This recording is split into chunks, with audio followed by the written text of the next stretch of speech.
Bruce Lee had a secret sparring partner for the last 2 years of his life. Not a famous martial artist, not a student. A homeless man he met outside a grocery store in Hong Kong who could move in ways Bruce had never seen. They fought twice a week in abandoned buildings. No one ever knew until the man appeared at Bruce's funeral and Linda saw the scars. Hong Kong, June 1971, 2 years before Bruce Lee's death. Bruce is walking out of a grocery store in Kowloon. Evening, the heat starting to break, the city transitioning from day to night. That brief moment when Hong Kong takes a breath before the neon takes over. A man sits outside the store, homeless. You can tell by the way he's arranged himself. Not begging, not asking, just existing in the small space the city allows people who have nowhere else to be. 50 maybe? Hard to tell. The street ages people differently. Could be 40, could be 60. Bruce walks past. The man looks up. Their eyes meet for a second. Less than a second. But in that moment, Bruce sees something. A quality of attention, a particular way of tracking movement. Bruce recognizes it immediately. Fighter's eyes, the eyes that don't just see. They measure, calculate, assess. Bruce stops, turns back. The man is still watching him. Not aggressive, not challenging, just present. Aware in a way most people aren't aware. "You fought," Bruce says in Cantonese. Not a question, a statement. The man nods slowly. "Long time ago." "What style?" "No style. Street style. Whatever works style." Bruce squats down to eye level. Interesting. Most homeless men would look away. This one holds his gaze steady, comfortable with confrontation, comfortable with being seen. "You want to work?" Bruce asks. "Doing what?" "Fighting." The man laughs. Short, sharp. "I'm 53 years old, living on the street. Who wants to fight me?" "I do." The man stops laughing, looks at Bruce differently, really looking now. "You're Bruce Lee." "Yes, the movie star." "Why do you want to fight a homeless man?" "Because you move right. Even sitting here, the way you shift weight, the way you track my hands, you know something. I want to see what you know." The man is quiet for a long moment. "Then what do you pay?" "Food. Once a week. Plus whatever you need that I can help with. Medical, clothes, a place to wash. Not money, but the things money buys." "Why not money?" "Because money disappears. Food and help stay real." The man thinks about this, then extends his hand. Bruce shakes it. The grip is strong. The callus is in specific places. Fighter's hands, even after years on the street. The body remembers. "My name is Lau Wei-ming," the man says. "When can we start?" "Now if you want." Bruce leads him to an abandoned warehouse in Kwun Tong, one of many spaces in Hong Kong that exist between official use and demolition, the kind of place that belongs to whoever shows up and claims it temporarily. Bruce has been using it for private training, too rough for students, too isolated for teaching, perfect for testing things he can't test in front of people who expect Bruce Lee to always be in control. They clear a space. Concrete floor, high ceiling, good natural light from broken windows. No audience except pigeons. "Ground rules," Bruce says. "We fight until one of us says stop. No rules beyond that. No points. No winning. Just truth. I want to see what you know. You show me." Lau Wei-ming nods, takes off his outer shirt. The body underneath is thin but not weak. Wiry. The muscle that comes from surviving, not training. Different quality. More essential somehow. They square up. Bruce in his usual stance. Lau Wei-ming in something formless, not a classical stance. Just readiness. Like water before it knows which way it's flowing. They fight for 20 minutes. Real fighting. Not sparring. Not demonstration. Bruce hits hard. Lau Wei-ming hits back harder. Takes Bruce off his feet twice. Gets taken down himself 3 times. They're both bleeding when Bruce finally raises his hand. Stop. They stand there breathing hard. Bruce has a cut above his left eye. Lau Wei-ming is favoring his right side, where Bruce landed a body shot that might have cracked a rib. "Where did you learn to fight like that?" Bruce asks. "Prison. Kowloon walled city gangs. Street fights for money. Anywhere you learn by doing or dying. You're good. You're better. But I'm still alive. That counts for something." Bruce wipes blood from his eye. "Same time next week? I'll be here." This becomes their pattern. Every Tuesday evening, the abandoned warehouse in Kwun Tong. Bruce and Lau Wei-ming, fighting until one of them calls stop. Sometimes Bruce wins. Sometimes Lau Wei-ming does. Most times there's no clear winner. Just two men testing themselves against someone who won't hold back. Bruce never tells anyone. Not Linda. Not Raymond Chow. Not his students. This is private. This is truth without performance. This is the space where Bruce Lee can be hurt without it mattering, where he can lose without it affecting anything, where he can fight someone who doesn't care about the legend, just cares about the fight. Lau Wei-ming never asks for more than food and help. Bruce provides both, brings him to doctors when injuries need attention, gives him clothes, finds him places to shower, makes sure he's eating. Not as charity, as payment for the truth, Lau Wei-ming provides. The honest combat, the testing that Bruce needs but can't find anywhere else. They talk sometimes, after the fighting, while catching their breath, while checking injuries. Lau Wei-ming tells his story in pieces. Born in Guangzhou, came to Hong Kong as a teenager, fell into gang life, went to prison, got out, couldn't find legitimate work with a record, drifted into homelessness, fought for money when he could, survived between fights. Do you miss it? Bruce asks. Before, when you had a home. I miss who I thought I'd become, but I don't miss pretending to be someone I'm not. On the street, you can't pretend. You're just what you are.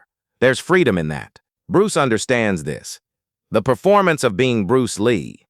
The constant awareness of the gap between what people expect and what you actually are. I pretend every day, every interview, every appearance, every time someone calls me a master. You are a master. Of what? Technique? Fighting? Those are just skills. Being a master means something more. It means completing something. I don't feel complete. I feel like I'm running towards something I might never reach. Lau Wei-ming nods. That's why you come here, to stop running, to just fight, to be incomplete without anyone judging. Yes. They fight every week for 2 years. Bruce gets better. Lau Wei-ming gets slower. Age and street life taking their toll. But he never stops being dangerous. Never stops teaching Bruce things without meaning to teach them. The way desperation changes timing, the way survival changes priorities, the way someone fights when losing means more than embarrassment, means not eating, means maybe not surviving. June 1973, 1 month before Bruce dies. They meet for what turns out to be the last time. Bruce shows up to the warehouse. Lau Wei-ming is already there, but he's moving wrong. Stiff, careful. You hurt? Bruce asks. Old, same thing. They fight anyway, but different this time. Slower, more careful. Lau Wei-ming can't move the way he moved even 3 months ago. Something is failing. Not just age, something else, something deeper. After 20 minutes, Bruce stops. That's enough. I'm sorry, Lau Wei-ming says. I'm not giving you good work anymore. You're giving me what you have. That's all anyone can give. They sit against the wall, breathing. Bruce notices Lau Wei-ming is breathing wrong. Shallow. Painful. You need to see a doctor. I saw one. Last week. When you paid for it. What did he say? Liver problems. From years of bad living. Too much drinking. Too much street food. Too much everything that keeps you alive but slowly kills you. How bad?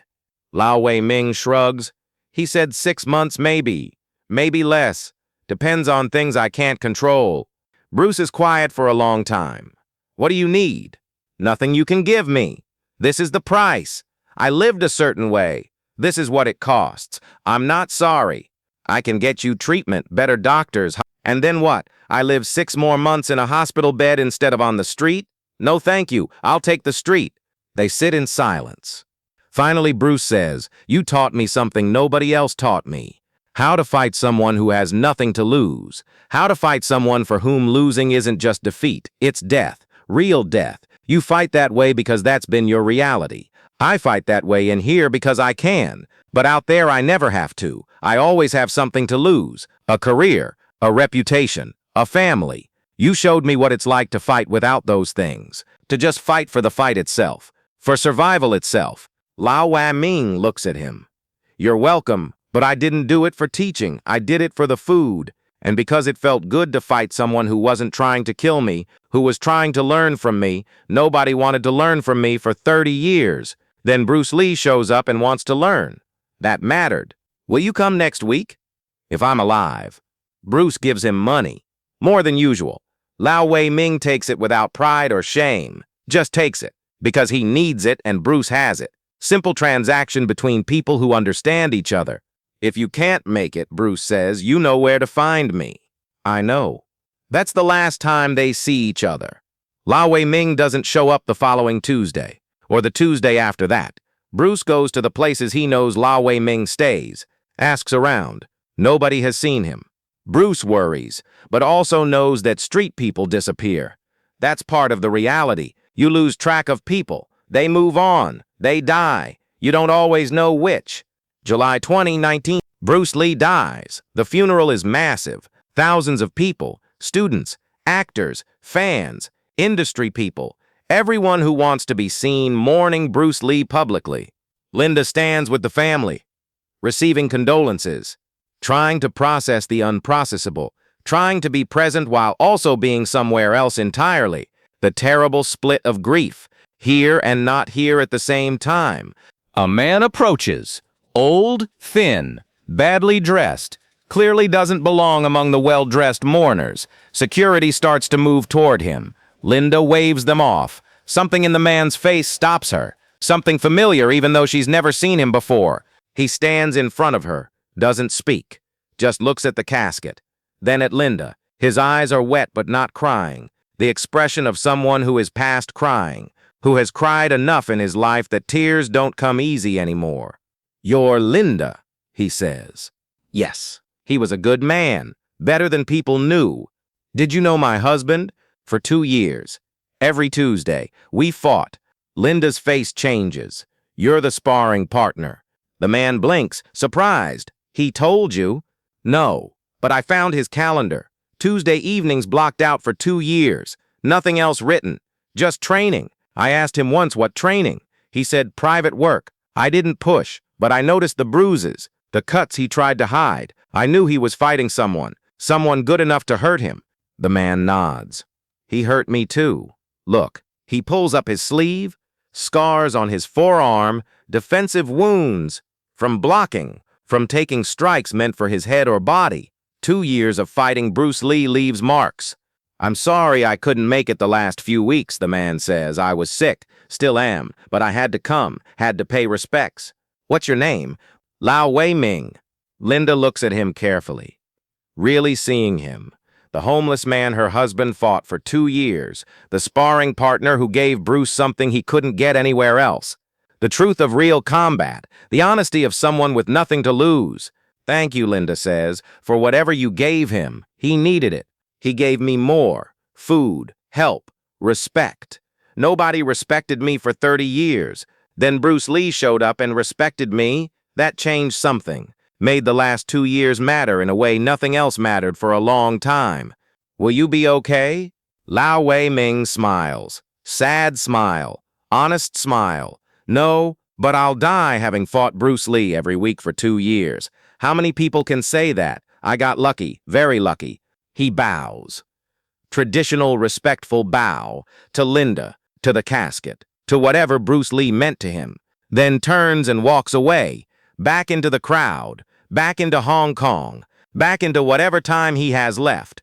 Linda watches him go, adds him to the list of things she's learning about her husband after his death. The secret training, the homeless sparring partner, the Tuesday evenings for 2 years that Bruce never explained, the man at the funeral with scars on his arms from fighting a legend. 2 months later, Linda hears from a social worker. Lau Wei-ming died in a public hospital, alone. The social worker found Linda's information in his belongings, a note that said, if I die, tell Linda Lee I kept fighting until I couldn't. Tell her Bruce was right. The fight itself matters, not winning, not losing, just the honest fight. That's the truth. Linda cries when she reads this, not for Lau Wei-ming specifically, for the whole accumulated weight. The people who touched Bruce's life in ways she's only discovering after he's gone. The secret connections, the private relationships. The man her husband trusted with the kind of fighting he couldn't do anywhere else. She keeps the note. With all the other things she keeps. The letter from Sifu Yip Bo Ching. The watch that stopped at 11:30. The private notebook. The photographs. The pieces of Bruce that the world never knew. The pieces that might matter more than the pieces the world saw.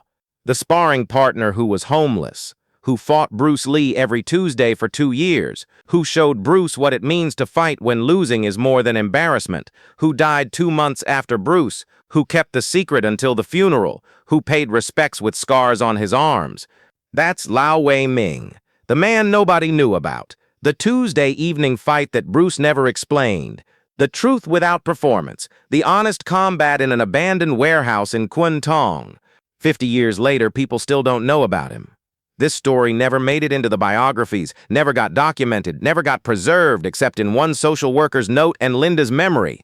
The sparring partner. The homeless man with fighter's eyes. The teacher who taught without meaning to teach. The truth that only existed on Tuesday evenings when no one was watching. That's who Lau Wei-ming was, and what he meant, and why it mattered.